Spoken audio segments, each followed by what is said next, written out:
Hey everybody, it's Sabrina Henny Live. Let me know where you guys are tuning in from today. I know it's been a while since I've been on here, but I've had some challenges to endure. And so as I get through everything, we'll have more videos. But anyway, I have on my lucky earrings today. So I hope I have a lot of luck.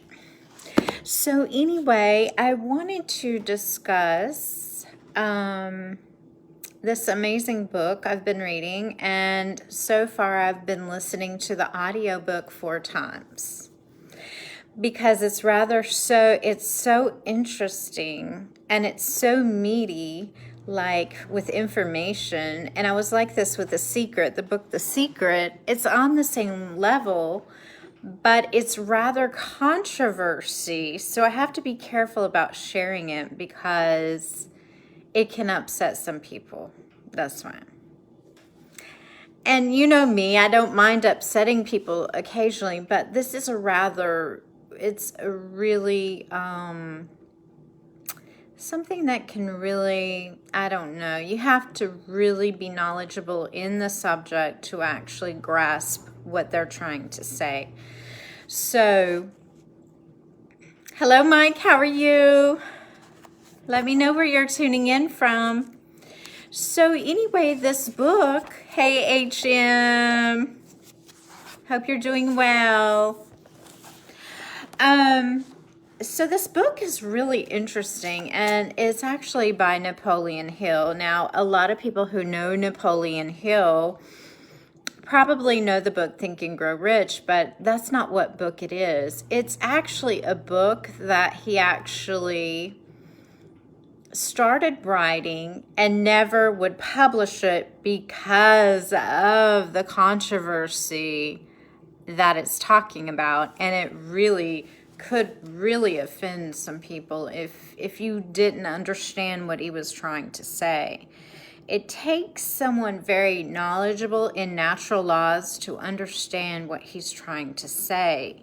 So for him to release the book into basically the world, it would probably do more harm for people that didn't really understand what he was talking about versus the 1 to 2% that he was actually gearing to. So when he died, he left this information and he passed it on to his heirs. And then some were so afraid to publish this book that they passed it on to the next person in line.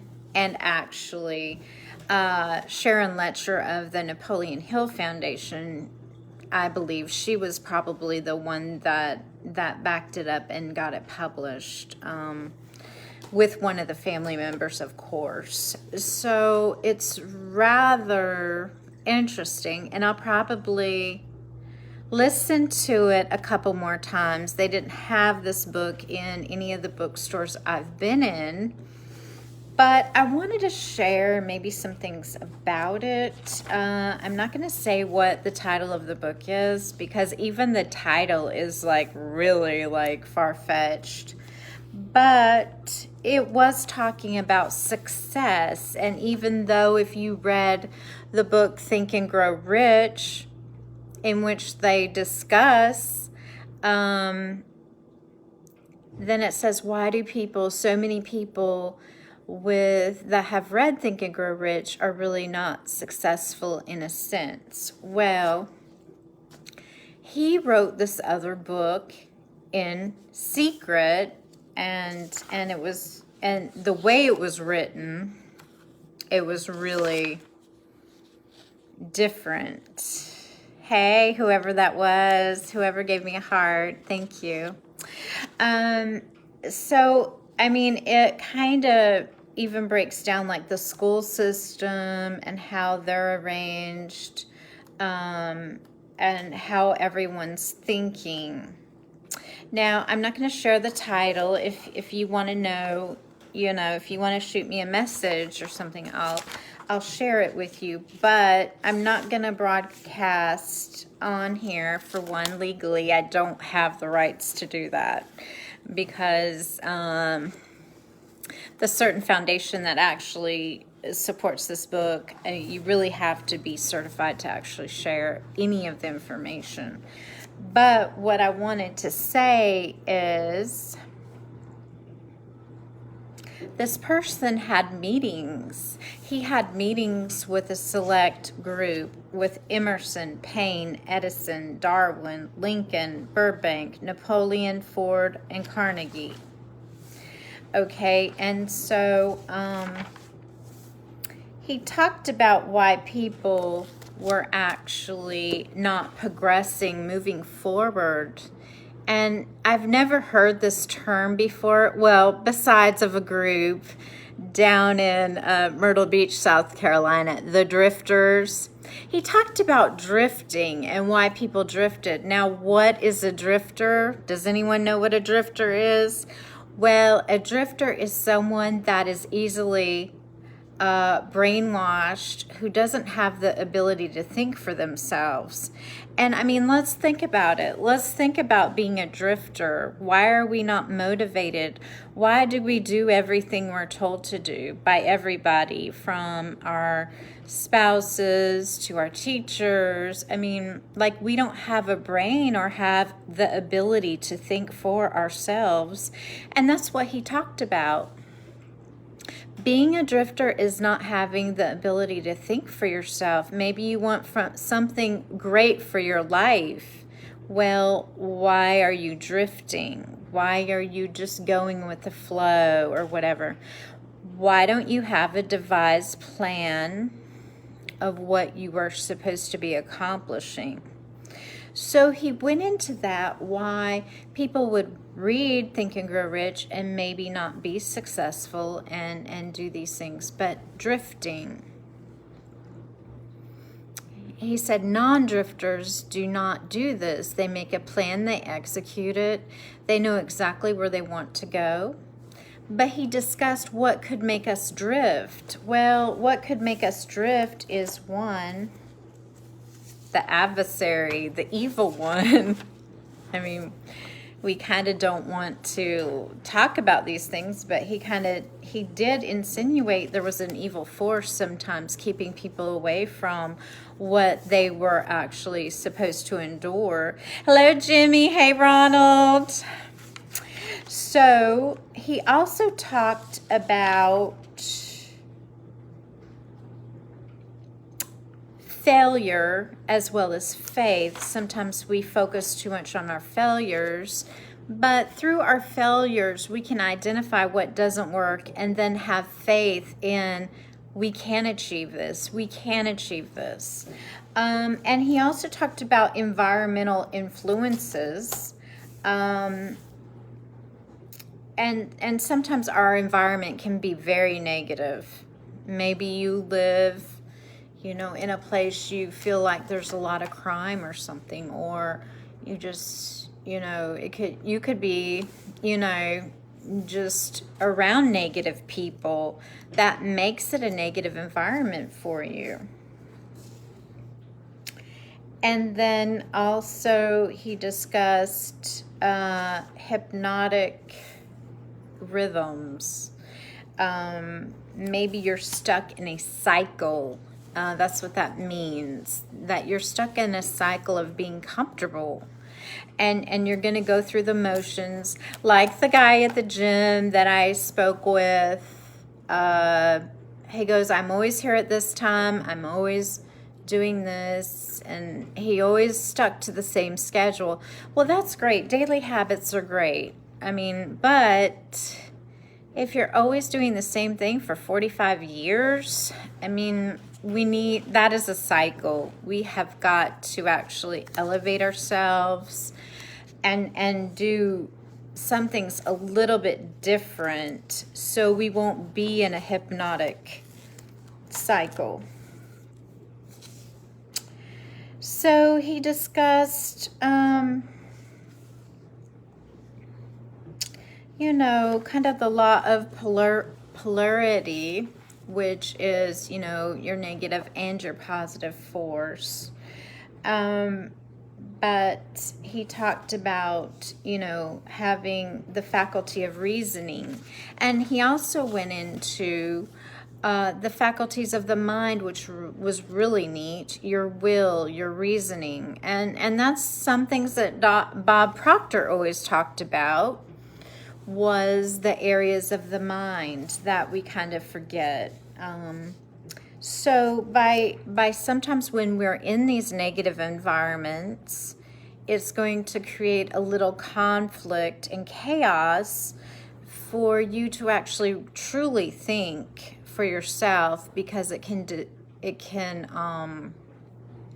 harm your reasoning skills and your will to do it. So we've got to be careful what kinds of people we surround ourselves with, what kind of environments, and is this a good environment or bad? Are you thinking positive or negative? So I know that kind of seems kind of repetitive, but when you are going through certain things, it might be challenging. Okay, so that's kind of basically the drifter. He talked about the public education system and how it just trains children to actually study information, but it doesn't give you the ability to think, okay, to actually get what you want. It just teaches you information. And so that's why a lot of people spend a lot of their time, you know. So what are things that actually cause people to drift? Well, kinds of education. We're not educating ourselves on how we think, how we can get what we want. We don't study the natural laws in the school system. I mean, that's something I had to self-educate myself on. Now, did I read Emerson in college? Yes, I did. I read Walden and all these amazing things. Or Emerson. But anyway, so how can we end up drifting? Well, the educational system.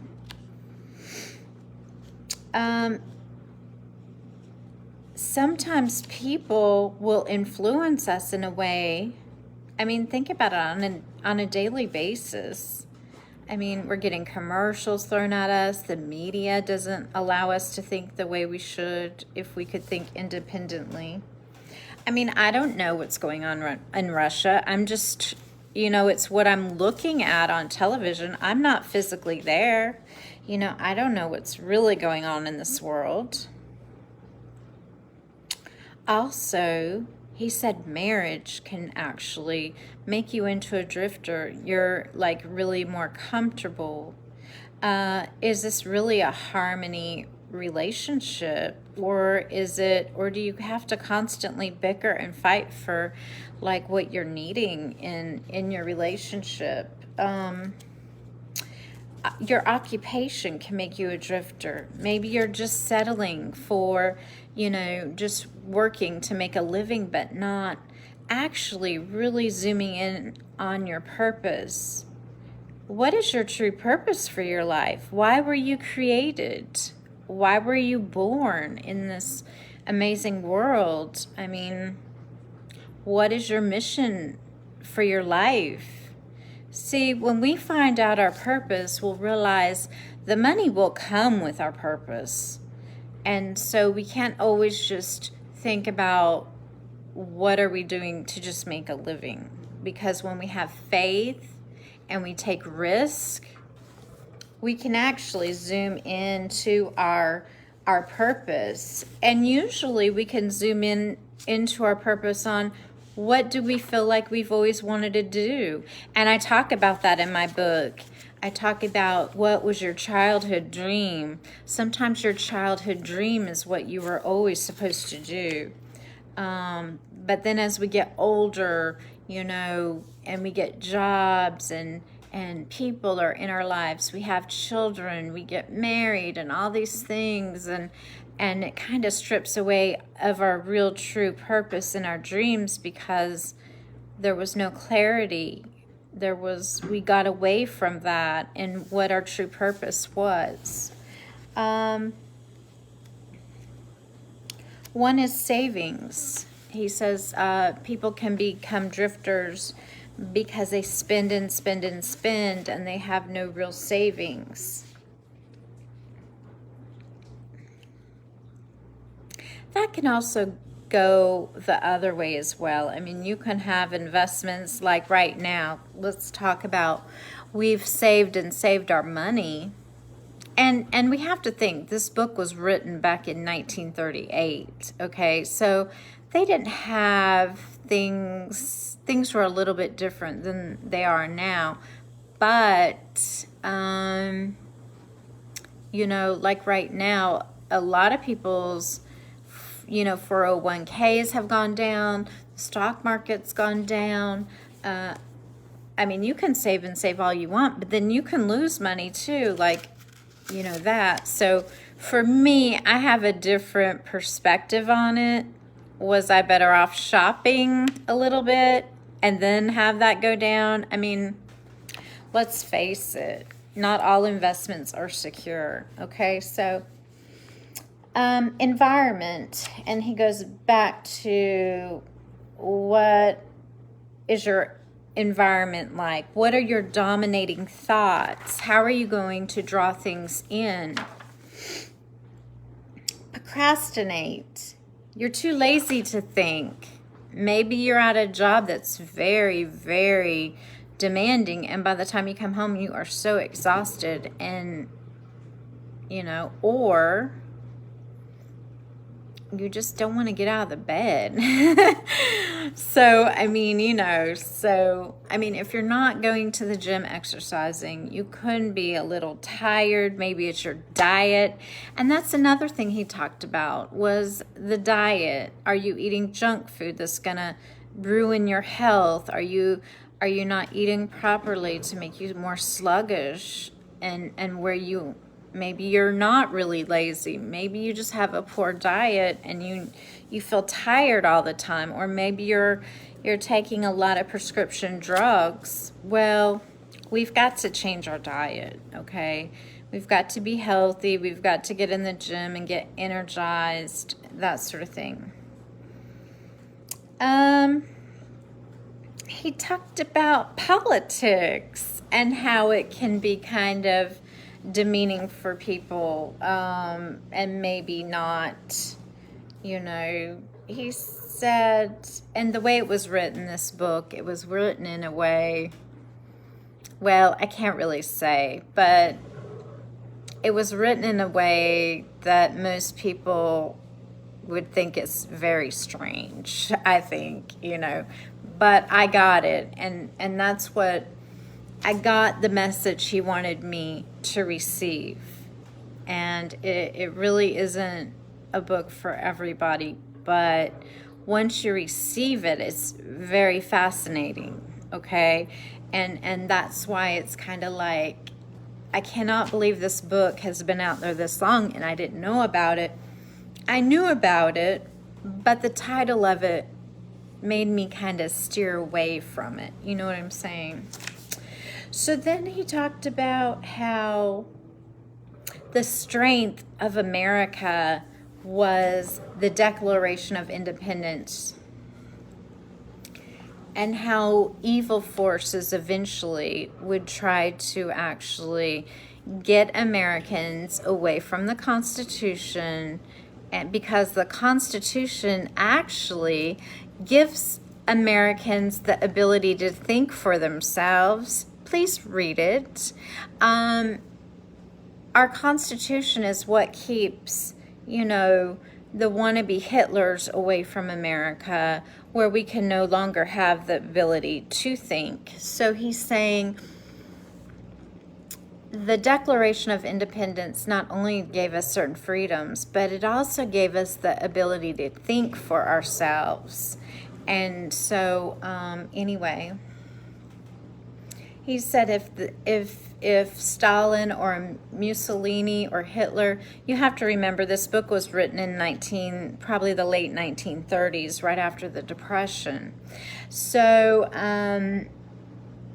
you know, then with dictatorships, people actually try to brainwash people.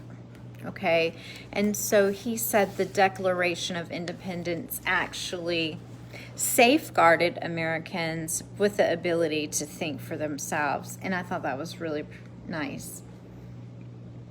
So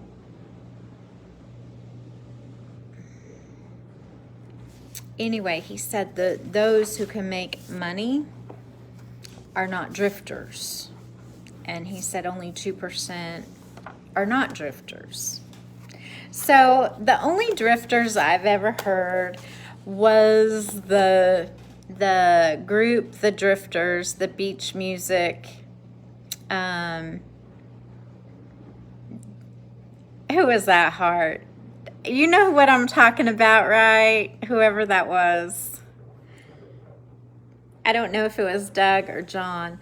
But anyway, yeah, the Drifters at Myrtle Beach that, you know, sang beach music, and they were called the Drifters. And that's kind of what I thought that was, but he's talking about, and I think he made this up in the 1930s. He realized there was a difference why certain people would read the book Think and Grow Rich, become very successful, and then others who didn't. And so this was actually in his notes. This book was in his notes that he actually passed on to family members. And the name of the title is very controversial. The way it was written is very controversial.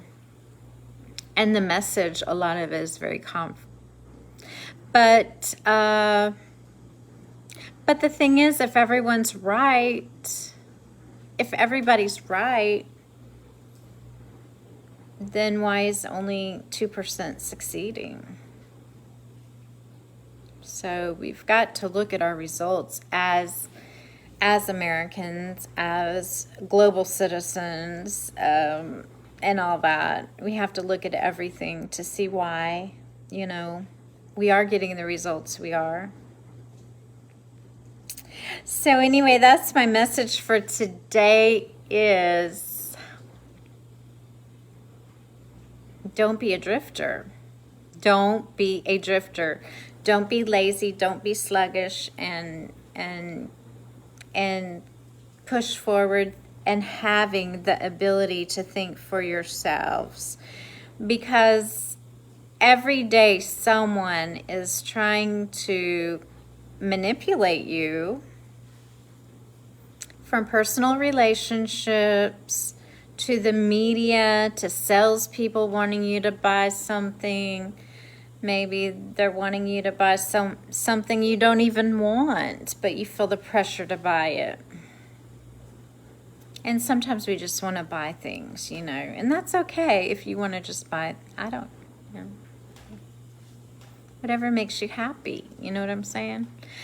But anyway, don't be a drifter, and think for yourself today, and have an amazing day. I hope I didn't bore you guys today, but I will try to be more consistent with my videos. Like I said, the last few weeks have been very challenging for me in certain ways, but it's okay.